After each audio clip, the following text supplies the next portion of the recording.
So the most important thing about Arietta is how you voice it and to be aware of how it's put together. So you have a beautiful soprano line, and you have a middle voice that's relentless 16th. So you have eighth notes in the beginning on top, breathing so beautifully across, very much horizontal, with repeated notes. So you want to make sure the repeated notes in the beginning aren't up and down and going nowhere. They need to travel across to their destination. And then you have lots of questions and answers, 2-measure phrases and then 2-measure answers. It seems to be very much emblematic of this piece to have these questions and answers in 2-measure segments. So at the very beginning, what I tend to do is isolate the top voice first. It's an E flat major. It's starting on G, and these Gs, these repeated Gs, are going somewhere. To there and resolve. Answer that. To there and resolve. Now we're opening it up, and it's coming down. Answer.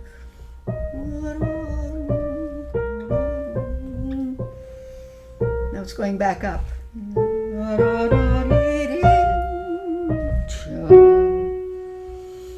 Answer. Long note. Roll 2, back to the theme. Shandell there, crush, little swell to there, and we come down. Go up. There.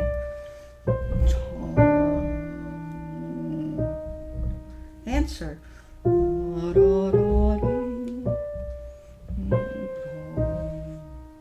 Finally, roll 2. Fade off and slower. Finally, fermata. It's very hard to do this because, it's easy with repeated notes to get stamming sounds instead of fluid flowing phrasing. The middle voice is kind of a little easier because you have this relentless between your left and your right. It's one line and it's rolling the supple wrist like this.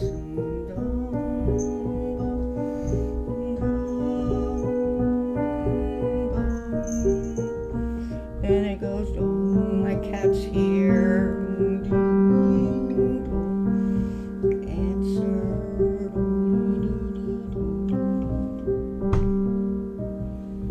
Etc.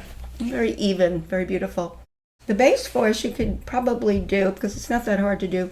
You can do the bass voice with the top. It disappears sometimes, but it's very long and held with ties in the beginning, so you get to there, and it gets again to there. Now it starts to move in G minor now. Answer.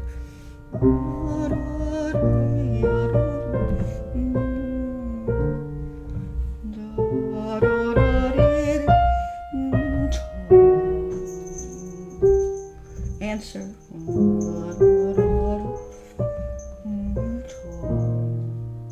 Back to theme 1.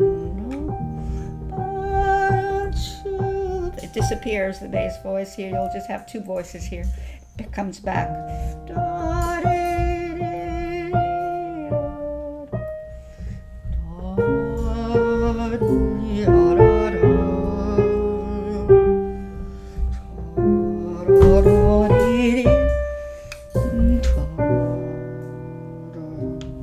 Answer.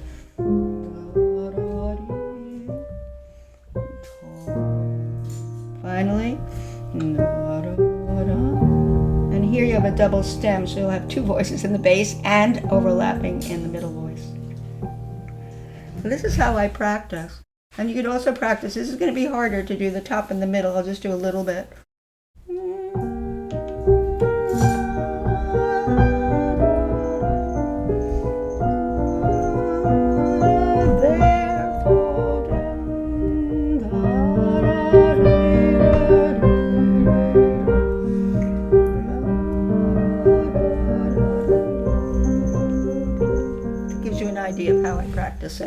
And I recommend that to all students to do that.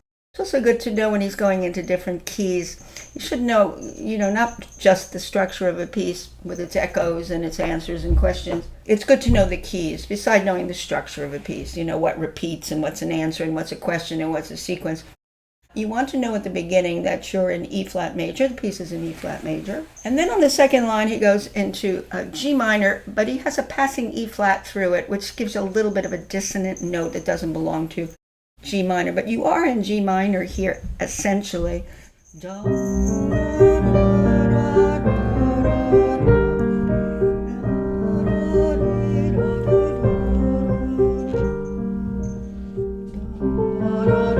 he's back to, this is the sixth chord of G minor. Now he's going to bring us back to E flat major. Good to know that. Now he's back at E flat major.